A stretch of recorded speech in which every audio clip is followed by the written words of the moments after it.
When Sandra and I were together for the 7th year, a close male friend appeared in her life. They talked about everything and had great rapport. Every night, Sandra would make 2 desserts by hand, one for me, and one to take to him. But there was never anything inappropriate, until one day, that man asked her, "If I had met you first, would you have married me?" Sandra didn't answer but smashed the vase I had given her. Sandra has been absent-minded all day today. She wanted to say something several times but held back. In the end, I spoke first. "Did something happen?" Sandra frowned slightly and said cautiously, "Lily's husband is on a business trip, and she's home alone and scared. She wants me to keep her company, but your arm is seriously injured, and I'm worried about leaving you alone. I should ask her to find another girlfriend." She spoke sincerely, her tone half worried and half caring. While she was talking, I kept looking at her. Her eyes were clear and pure, meeting my gaze directly without dodging. After a moment of silence, she asked softly, "What's wrong?" I shook my head and said, "Nothing. You can go. What about you? Alone?" "I'll ask my mom to come over and take care of me. I had a minor car accident recently and broke my arm." Sandra was terrified. She cried outside the operating room while I was having surgery. Whether in the hospital or at home, she took meticulous care of me, wanting to be by my side 24 hours a day. At night, when my arm hurt too much to sleep, she would stay up, crying at the bedside, sometimes gently rubbing my other hand with her cheek, sometimes wiping the sweat off my forehead with a towel. I saw all this and worried that she would tire herself out and get sick, so I told her to rest early. She told me, "How can I sleep when you're like this? What if something happens and I don't find out immediately? I'd have nightmares. Your hand is for designing houses. If anything happens, I'd regret it for the rest of my life." Then she pouted and asked, "Don't you want me to stay with you?" During the day, even if she had to go out for work, she would wait until my mom came over, repeatedly reminding her to take good care of me, going over all the details again and again. It made my mom laugh and cry. "This is my own son. How could I neglect him?" But today, she hesitated for only 2 seconds before nodding. "Take care of yourself. I'll be back as soon as possible. Call me first if anything happens. Don't make me worry." She left in a hurry. She only took a change of clothes and left quickly. I sat there without moving, even smiled and waved at her when she looked back. When the door closed, I still didn't move, but my stiff back relaxed. Sandra was acting strange. From beginning to end, she was acting strange, but I didn't say an extra word or ask an extra question, because I knew where she was going and who she was going to meet. At first, I didn't know the man's name. I only knew his surname was Ito, and Sandra called him Manager Ito. The first time I saw him was a year ago. I was waiting for Sandra at a newly opened cafe downstairs from her company. I didn't notify her in advance, planning to call her at noon, but she suddenly walked in. The previously lazy receptionist straightened up. Sandra gave him a bright smile. He nodded with a smile. It was a silent understanding. I've always thought that understanding between a man and a woman is a very scary thing. It makes both sides think they are destined for each other. But at that time, the strange feeling just flashed through my mind, and I didn't think much about it. Later, Sandra saw me and was very surprised. She asked why I was there. I said, "Waiting to have lunch with you." "Why didn't you call me?" I said, "I didn't want to interrupt your work." "Why did you come down?" She pouted and said, "Work stuff." A bit annoying. So I came down for a walk and a cup of coffee to refresh. "By the way, the cookies here are delicious. You should try them." She raised her hand and said, "Manager Ito." Another plate of cookies. Facing his puzzled gaze, she introduced with a smile, "My husband." That day, they were both very calm. Sandra introduced him calmly. Makoto greeted me calmly and even waived our bill. Sandra said the coffee here was authentic, and after trying it once and finding it good, her company decided to get their afternoon tea from here. Over time, they got familiar with each other. At that time, I thought they were just a simple shopkeeper and customer. I didn't know that those delicious cookies were not sold in their store. I also didn't know that Makoto would send Sandra a message, asking her, "If I had met you first, would you have married me?" Sandra sent me a message at 10 o'clock at night. She said she just had hot pot with Lily and was about to rest. She said she was so tired and wouldn't video call me tonight. She asked me to take care of myself and call her if anything happened. I replied to her, telling her not to worry. I was fine. I asked the cafe server, "Where's Manager Ito? Why isn't he here?" The young girl, not thinking much, smiled and said, "He went out. Left as soon as he went downstairs. Today is our boss's birthday. He must be on a date with his girlfriend, carrying a big bouquet of roses. So romantic." I nodded, took a coffee to go, and left. This city is huge. Finding 2 people is difficult, but Sandra once bought me a smartwatch. I had slipped it into her handbag before she left. She bought it for me last year, when others were tying small rubber bands on their loved ones' hands. She gave me a smartwatch. This way, I can always know where you are. I want to check on you. Will you let me?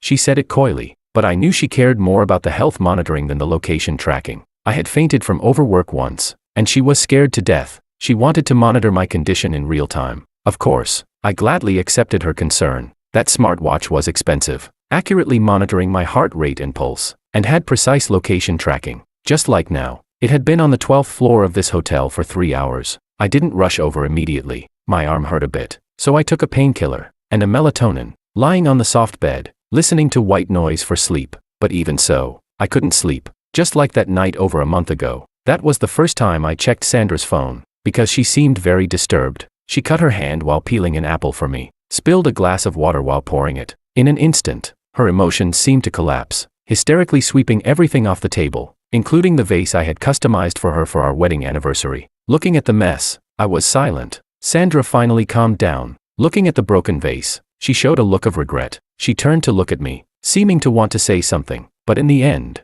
she didn't say a word and quietly started to clean up. Later, I woke up in the middle of the night, and she wasn't there. The dim light in the living room was on. Sandra had drunk several glasses of red wine, her body slumped on the sofa, her long hair hanging loosely over the edge, her face full of tears, even soaking the cushion she was lying on. At that moment, my heart was slow and heavy. With a dying heart, I unlocked her phone. The chat window was still open. That person with only the remark "Ito" had sent a message in the afternoon. If I had met you first, would you have married me?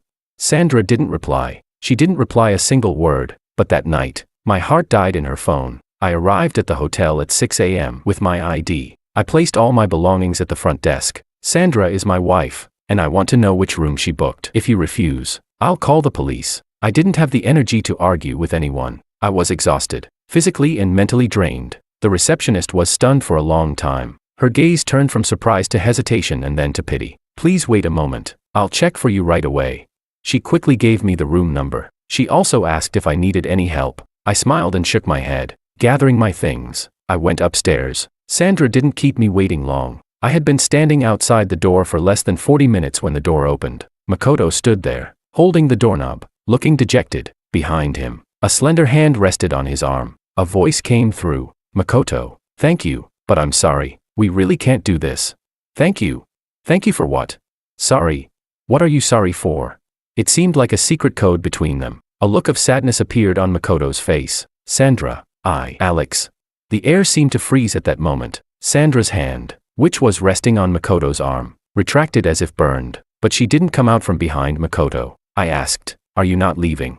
Alex. Sandra's face was pale, her voice trembling. So was I. The hand I had behind my back was shaking. I thought I was mentally prepared and could handle this calmly, but when the moment came, I realized I could barely stand. It felt like all my strength disappeared in an instant, and I weakly asked, where's the car? In the underground parking lot. Let's go. My arm, in a sling, accidentally hit the wall. The pain made me gasp. Alex. Sandra hurried to support me. I growled, don't touch me. But she kept her head down, stubbornly refusing to listen. I raised my hand, intending to push her away. Suddenly, Makoto stepped forward, pulling Sandra behind him. What are you going to do? I sneered. Do what? What do you think I'm going to do? Hit her? He stood tall, like a defender of justice, in front of Sandra and said to me, I won't let you touch her. I nodded. Fine, then keep her. Just remind her to divorce me first. Sandra shook off Makoto's hand and shouted, Alex, let's go home. Makoto, feeling hurt, said, I'm trying to help you. Sandra took a step back. Makoto, I have nothing to do with you. I don't need your help. She didn't even give Makoto a glance, only looking at me, and spoke again. Alex, let's go home. Alex, I can explain. Yesterday was Makoto's birthday. He doesn't have friends here, so he wanted me to keep him company. I just spent his birthday with him. Nothing happened between us. It was wrong of me to lie to you, and I apologize. I was just afraid you would be angry and overthink things. I was wrong. If you mind, I won't see him again. He's just a friend. Alex, please don't ignore me. Say something. Okay. Don't scare me. Since we got home, Sandra has said a lot. Explanations, apologies, self-reproach. I wanted to speak, but it felt like my throat was stuffed with cotton. I couldn't get a single word out. I didn't know where to start, or what to say. Finally, I said, word by word, Sandra, let's get a divorce. My words made Sandra tremble violently. She clenched the hem of her clothes and closed her eyes tightly. When she opened them again, it seemed like she suppressed her overwhelming emotions. She said, "Nothing happened between us. We just drank and chatted." "Alex, don't be like this. Okay, I know you're angry. I was wrong. I shouldn't have gone out with him, but you have to believe me. I didn't do anything to betray you." "What does it mean to betray me?" I said calmly. "You probably hugged, right? Maybe even kissed. You smell of smoke." And here, I pointed at her lips, a bite mark. Sandra was stunned. Her lips tightened. I looked at her with sadness. "How far does it have to go? Caught in bed. You were in the same room all night. How can you expect me to believe you? Sandra, how can I trust you?"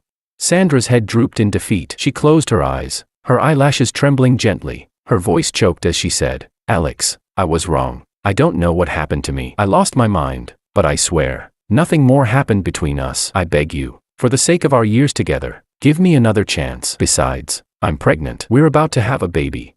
She took my hand and placed it on her stomach. I froze, slowly looking down at her stomach. Confusion, a moment of confusion. I suddenly pulled my hand back. "What did you say?" "I'm pregnant." "When did you find out?" Sandra fell silent, her hand clenching into a small, bloodless fist. I gritted my teeth, feeling like a trapped beast. My voice was hoarse and trembling as I asked, "You knew but didn't tell me. You knew and still spent the night with Makoto. Sandra, what are you thinking? You don't want this baby, do you? Because of Makoto, right? You bitch. How dare you? How dare you use this baby as a bargaining chip now? Divorce. Sandra, don't say another word." This year marks the 7th year of Sandra and me being together. People said, "Aren't you guys in the 7-year itch?" I laughed. "We've only been married for 3 years, but you've been together for 7 years already. Maybe it's time to have a baby." But in reality, we've never used contraception from the beginning. For a while, Sandra was very anxious about this. She couldn't understand why she couldn't get pregnant. We went to the hospital for various tests. The results showed that our chances of having children were low. My data was all normal. The problem was with her. To prevent Sandra from being affected, whenever people asked why we didn't have children, I would say, "I haven't had enough of the two of us yet. No one can take Sandra from me." We both looked forward to having a child. I used to imagine that if one day we found out Sandra was pregnant, we would be overjoyed. But she didn't tell me. She got pregnant. She had a checkup, but she didn't tell me. I didn't even need to think deeply. I knew she hesitated about whether to keep the baby. Why? Because of Makoto's appearance. The appearance of another man made her uncertain whether she wanted to have a child with me. How ridiculous. How pathetic. Strong emotions surged through my nerves, wave after wave. Finally, I vomited. I clung to the toilet, kneeling on the floor. It was a pain that felt like my organs had shifted. Sandra pounded on the door desperately. She begged me to open the door, begged me to come out. She pleaded softly outside the door, asking me not to joke about my health. And I sat there, disheveled, feeling like the most failed man in the world. I wanted to end it all with dignity, but my dignity had been trampled on the moment Sandra began to waver. That night, I slept in the guest room. Maybe I was too tired. I fell asleep quickly. Early the next morning, before I woke up, Sandra had prepared a full breakfast. When I came out, she stood up with a forced smile. She probably didn't sleep well. She looked terrible, her lips colorless. In the past, I would have felt heartbroken, but now, my heart felt like a pool of dead water. "Alex, eat something," I said expressionlessly. "Sandra, let's talk." She stood there for a long time, then finally nodded. "Okay, where should I start?" I said to Sandra. "I gave you a chance. I even imagined that things might not have to go that far." Sandra was stunned, looking at me with some confusion. I sneered. "That day, Makoto asked you, if you had met him first, would you have married him? Because of that one sentence, you broke down, cried hysterically. When you passed out drunk on the sofa that night, I had already looked at your phone. I always thought that looking through a partner's phone wasn't a good thing to do. Once you start doing that, the distance has already formed. If there's no trust between two people, why stay together?" But with that mindset, I still ended up doing it. My words made Sandra freeze. Her body leaned back slightly. It was a subconscious attempt to escape. She clutched the hem of her clothes, showing a pleading expression, her weak voice barely audible. But I didn't reply to him. I rubbed my sore eyes and said, "Yes, you didn't reply." But not replying is also an answer. The suffocating silence filled the room again. Sandra opened her mouth several times to speak. Finally, she said, "If you saw those messages, you should understand that I had never crossed any line with him before. I just treated him as a friend. The night before last, I drank too much, which messed up my emotions. But it stopped there. It didn't go any further. Alex, I really didn't betray you." I didn't look at Sandra, just exhaled a long breath. On April 3rd, We had agreed to go to the movies. It had been a long time since we last went. I bought the tickets, reserved a restaurant, and was really looking forward to it. But you suddenly said you didn't have time because your boss insisted you work overtime. But in reality, it was Makoto who asked you to go singing. Every night, you would make 2 desserts at home, one to keep for me in the evening and one to take to him in the morning. The only exception was on February 14th, when you took matcha chocolates, 13 pieces of chocolate. The elevator in your building requires an internal card. Makoto complained that it took a long time to wait for the elevator every time he delivered food. So you told your boss that your husband needed a card to pick you up when you worked late, but you actually gave it to him. On your birthday, after I fell asleep, you went downstairs at midnight, and Makoto gave you a bracelet. He asked you if he was the first to wish you a happy birthday, and you said yes. Your tacit understanding is, he says go, and you say go. You mention a penthouse. He replies with a 1. You say you're sleepy. He says the coffee is on the way. When you changed cars, you took him for a test drive. He said someone mistook you for a couple, and you sent a shy facepalm emoji. Every day on your way home from work, you chat with him for 27 minutes. How long has it been since we talked that much in one day, except during our honeymoon phase? The Sandra who chats with Makoto is a stranger to me. No, I shouldn't say stranger. The Sandra from university was like that, lively, talkative, even a bit childish, but the person on the other side was no longer me. That feeling of ants gnawing at my skin almost consumed me. Sandra's head hung lower and lower. She said weakly, I just saw him as a confidant. When I was feeling down, I would occasionally want to chat with someone. We were just chatting. Alex, what will it take for you to believe me?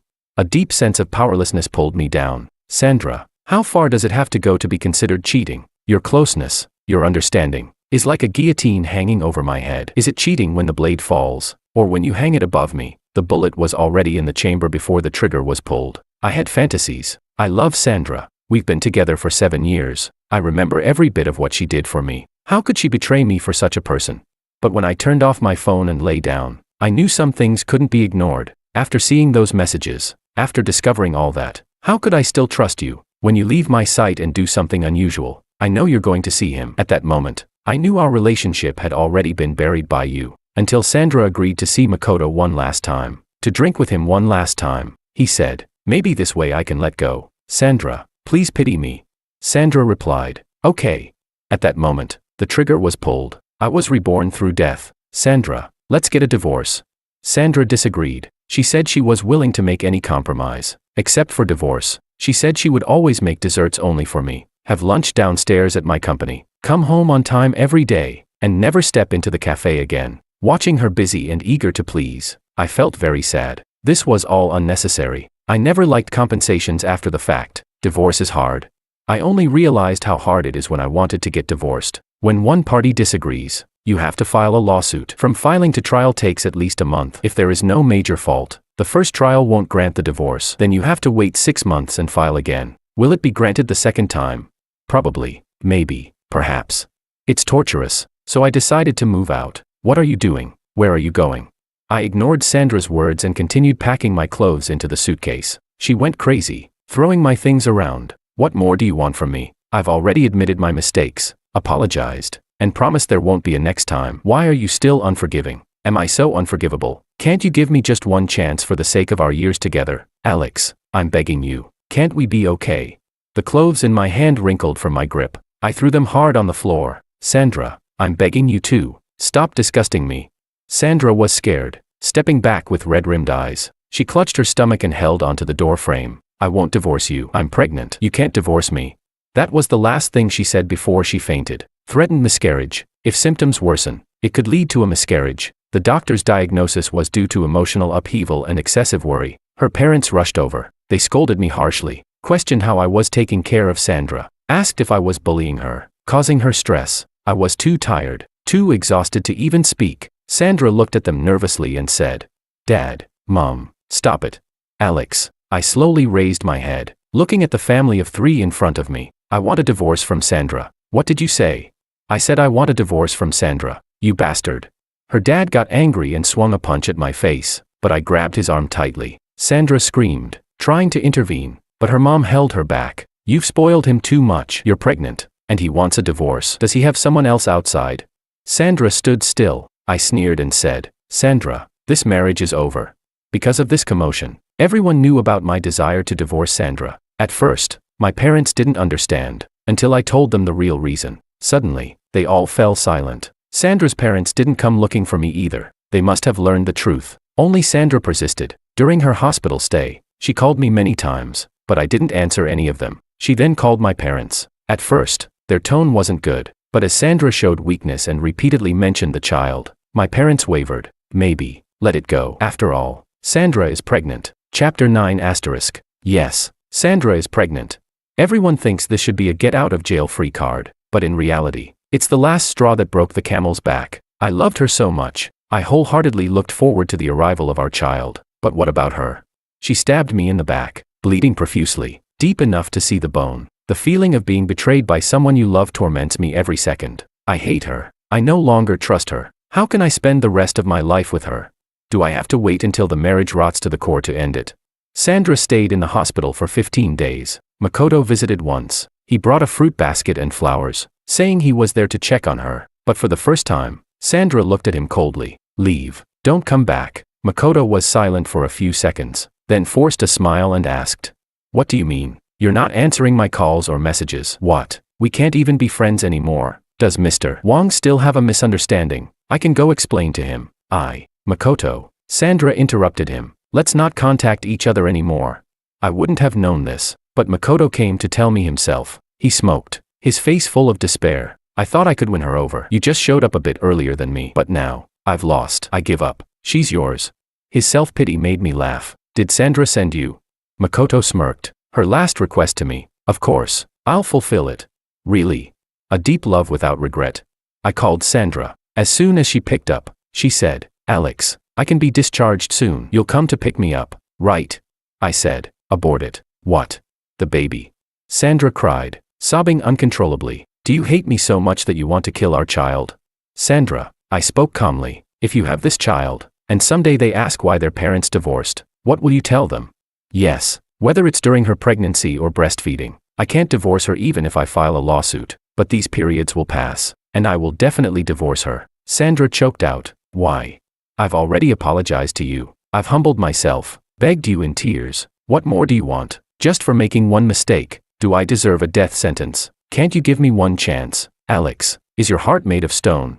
This was the first time she decisively hung up on me. She said, I won't abort the baby, and I won't divorce you. Chapter 11 *. Sandra was discharged from the hospital. She went home but didn't contact me. However, her mother called me repeatedly. At first, her tone was kind. Then, she became angry and ashamed. Alex, you're a man. Can't you be a bit more forgiving? Sandra just had a male friend. Nothing actually happened. Do you really have to be so unforgiving? How ugly.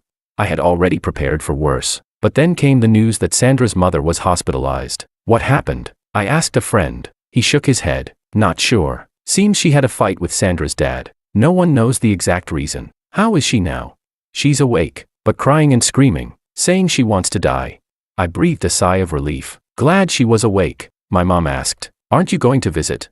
I was busy with work and didn't look up. No. Since I've decided to part ways, there's no point in giving false hope. It's strange. It seems people can grow up overnight. At first, I thought Sandra's betrayal would make me want to die, that I would be in unbearable pain. But as days passed, it didn't hurt as much. I started to face the reality that my marriage had failed. I didn't plan to visit Sandra's mother, but she called me, saying she wanted to see me. I don't mean anything else. Alex, I just have some things I want to say to you. Her voice was sad and hoarse. It made me hesitate for a long time, but in the end, I went. In just a few days, Sandra's mother looked visibly haggard, and Sandra too. She had lost a lot of weight, looking like she might collapse at any moment. Lost, helpless, in pain. She said, Alex, thank you for coming to see my mom. I nodded at her and walked into the hospital room. Sandra's father cheated. More accurately, he found true love and wants a divorce. And his so-called true love is 2 years younger than Sandra. He said he had never felt so in sync with anyone before. They eat together, fish together, travel together, and have endless conversations. He said he feels alive again. He said he's sacrificed his whole life for this family. So why can't he live for himself just once? Sandra's mother became more agitated as she spoke. He said he only feels responsibility towards me and this family. It's me and this family that have held him back. How dare he? Hasn't he ever thought about my sacrifices? How can he negate all our years together with just a few words? He's cheating, and yet he tries to make it sound so noble. I won't let them be together. I'd rather die than let them be together. If he wants to divorce me and be with his new lover, no way. Sandra's mother grabbed my hand, trembling. Alex, you understand me, right? You get what I'm going through, don't you? Only you know what I've been through. He's driving me to death. With her words, I finally understood why she wanted to see me and tell me all this. It turns out you really can't understand the pain until it happens to you. Before, she casually brushed off Sandra's mistake, saying it was just a minor conflict, and blamed me for being petty. But now, when it's happening to her, she says it's driving her to death. I didn't offer comfort or kick her when she was down. After she finished speaking, I pushed her hand away. Facing her hopeful gaze, I said flatly, "Rest well. I have things to do, so I'll be leaving now, Alex." When I stepped out of the hospital room, Sandra was standing outside. She looked at me with longing in her eyes. "Can we talk?" "Talk? Talk about what?" "Even with the divorce, I just wanted to resolve it, not talk about it. I have 2 questions for you. First, if your dad hadn't mentioned divorce but had a close female friend, would you empathize with your dad or feel sorry for your mom? Second, your dad's close relationship with this woman didn't just start. Why did he bring up divorce now?" After saying this, ignoring Sandra's barely controlled emotions, I walked away. Chapter 13 *. Sandra's father was determined. He was willing to leave with nothing just to get divorced. This shocked everyone. For a long time, a loving family and a good background were Sandra's labels. She had never faced hardships from her family. Her father was someone she admired and depended on. She always said she wanted to marry someone like her father. As for her mother, gentle and calm, she was someone Sandra aspired to be. After graduating, she used her family's connections to enter a company and is now a mid-level manager. So, she hadn't faced many social hardships. The only real turmoil was probably our divorce. I understood Sandra. She knew she was wrong but didn't think she was that wrong. She chose to admit her mistake, thinking that just admitting it would be enough. What's the big deal? But her father's situation seemed to wake her up suddenly. She hadn't contacted me for many days, but she would often appear outside our neighborhood. Her car would be parked there for hours, until one day, she called out to me. We sat on a bench by the road. After a long silence, Sandra spoke. "I've thought a lot about the questions you asked me." Later, I asked him why he wanted a divorce now. He said it was because my mom's attitude made him feel that having a close female friend was acceptable. He also thought I could understand him falling for someone else and wouldn't blame him, because I did the same. Since that was the case, he thought we wouldn't mind if he asked for a divorce. As Sandra said this, her hands trembled. So did her voice. I went to see that girl, trying to persuade her to break up with my dad. But she said, that girl said, "Don't you have a close male friend too? You didn't even want to have a baby because of him. The only difference is you weren't brave enough. In that regard, you should learn from your dad." How could he do that? They were in love all this time, and the day before he asked for a divorce, he hugged my mom before leaving. Sandra buried her face in her hands. She cried for her father's betrayal of their marriage and family, but her tears didn't stir any pity in me. "Alex, do you hate me that much?" My hand on the bench tightened, and a thorn pricked my finger, causing pain. I recalled those unpleasant experiences. At first, I was sad. Discovering you had such a close male friend, I was very sad. Later, when he confessed and you didn't respond, I was confused. I thought, at least you hadn't betrayed me, right? But you didn't cut ties. You continued to do those things, which made me suffer, until you agreed to meet him that night. I suddenly felt relieved. They say the person involved is often the last to see it. You didn't respond to his confession, not because you didn't want to, but because you couldn't. So you broke down, felt miserable, and cried. Even knowing he had feelings for you, you didn't keep your distance because you couldn't let go. You agreed to drink with him because you had other thoughts. What stopped you? Probably your last shred of moral decency. Sandra, when I realized you liked him, I hated you. Sandra looked at me with pain in her eyes, but I felt a sense of relief. But all that's in the past. Hatred is too intense. It hurts others and oneself. It's unnecessary. Sandra, if you really feel sorry for me, then decisively agree to the divorce and leave us both some dignity. At the end of our conversation, Sandra wiped away her tears. Do you have time tomorrow? Accompany me for the abortion. Just consider it the last time you'll be with me. Sandra and I divorced on a sunny morning. She asked, can we still be friends after the divorce? I shook my head. Let's not. We both need to start over. Sandra wanted to smile, but in the end, she cried, Alex, I'm sorry.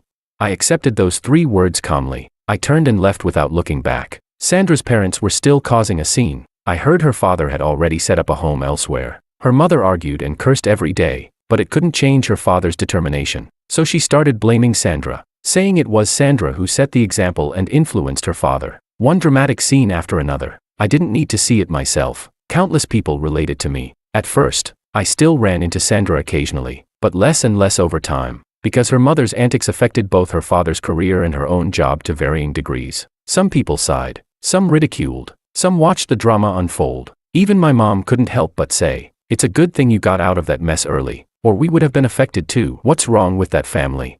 I said nothing to that. Later, I ran into Makoto once. He had a new relationship. He apologized to me, talking about his foolish past and how he's moved on now. His face was full of relief, as if he wanted to laugh off our grudges. It felt ridiculous to me. Are you really apologizing? Or just seeking some psychological comfort? Mr. Ito, I have no obligation to make you feel better because you truly destroyed my marriage and family. This guilt is yours to bear. All I needed to do was cut away the dead weight and move on. I had my work and my family. A failed marriage could only hurt me for a while but would never make me suffer for life. The key was to move on in time. Chapter 15, Sandra's Perspective. The first time Sandra met Makoto was shortly after his cafe opened. To deliver food on time, he asked Sandra to let him use the company's internal elevator. Sandra agreed. Later, she asked herself if she would have agreed if it were anyone else. Probably not, because Makoto caught her eye. One glance, and she couldn't forget him. The second time they met, Makoto thanked her by buying her a cup of coffee. So Sandra told her boss to get an extra card for her husband, and he gave her a special cookie he made with a secret recipe. This back and forth led to Sandra and Makoto becoming familiar with each other. Her company's afternoon tea orders went to Makoto. She exchanged contact information with him. Once, she went hiking and ran into Makoto, who also enjoyed it. Sandra felt a long-lost sense of ease. Makoto said, "Shall we hike together from now on?" Sandra smiled but didn't agree. She felt it wasn't right, but eventually, she agreed because they met again at a concert. A concert Alex was supposed to attend with her, but he cancelled for work. Sandra didn't say it, but she was disappointed. Makoto's presence filled that disappointment. They found they had so many similar interests. Such compatibility fascinated Sandra. In casual conversation, she mentioned she made desserts for Alex every day. Makoto was envious. "If a woman made me desserts every day, I'd love her to death." Sandra's heart raced. "Shall I make some for you?" "Really?" "Of course."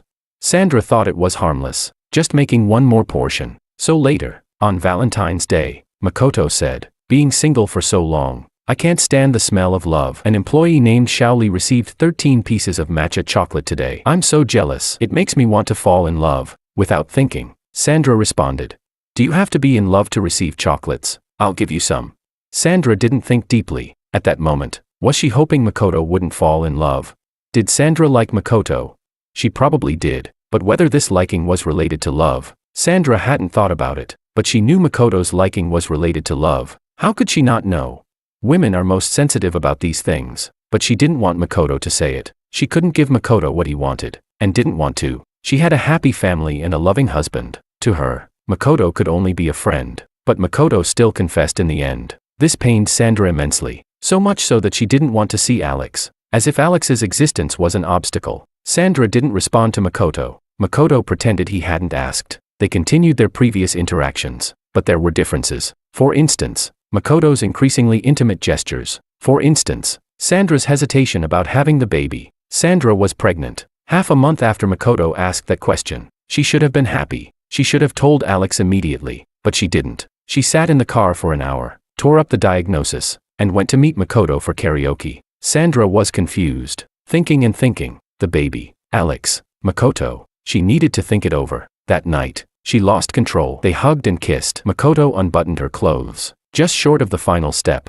Sandra pushed him away. "No," she said, "not now." She hadn't decided yet. She was married. She was pregnant. She needed more time, but she didn't know she was out of time, because Alex found out. When Sandra opened the door and saw Alex, her heart sank. At first, Sandra didn't think it was serious, or rather, she deliberately deceived herself. She just made a friend she got along with well. She didn't cheat, didn't betray Alex. Alex could be angry, upset. She would apologize, but that was it. Divorce? That was too much. Since Alex found out, Sandra's emotions were tight, constantly jumping between guilt and irritation. When Alex was sad and hurt, she felt guilty, but when he kept mentioning divorce, she got irritated. She just made a mistake not serious enough to be unforgivable. Why couldn't he forgive her once? Sandra didn't understand, until her dad asked for a divorce. During that time, Sandra was in a bad mood. Her mom would complain along with her, complaining that Alex was immature, unforgiving. It wasn't a big deal. but he made it seem like the sky was falling. Life isn't a novel or a fantasy. It can't always be perfect. Every family has its problems. No one is completely clean. To get through life, sometimes you have to turn a blind eye. This was said at the dinner table. Her dad thought for a moment and said, "So you think this isn't a big deal?" Her mom didn't find it strange, just said indifferently, "Of course not. What's the big deal? That's how the world is now. That's how the world is now." So her dad said, "I fell in love with someone else. Let's divorce. I'll leave with nothing." Her dad had been with that girl for 2 years. Had to call her a girl. After all, she was 2 years younger than Sandra. Her dad said it was the first time he liked someone this much. "I've sacrificed so much for family and career. Can't I live for myself once?" Listening to her dad talk about his relationship with that girl, Sandra felt slapped in the face. How similar. Her dad and that girl, she and Makoto. How similar. She felt stripped naked in public, humiliated, pained, ashamed, but she couldn't run away, because her mom fainted. If your dad hadn't mentioned divorce but had a close female friend, would you empathize with your dad or feel sorry for your mom? Your dad's relationship with this woman didn't start yesterday. Why did he mention divorce now? Alex's 2 questions were a wake-up call. Sandra finally understood. You only feel the pain when the knife is in your own flesh. What made her decide on divorce was her mom's hysterical outburst. "You're just like your dad." The same excuses for cheating. Disgusting. Alex said, "Can you stop disgusting me?" He said, "At least your dad admits he fell for someone else. You don't even dare admit it." Sandra, "You're worse than your dad." Sandra trembled, crying bitterly. "No, it's not like that." But, didn't she hate her dad? She did. She didn't understand. She didn't even want to speak to him. She thought, does Alex hate her like that too? Sandra got scared. From that moment, she finally began to regret.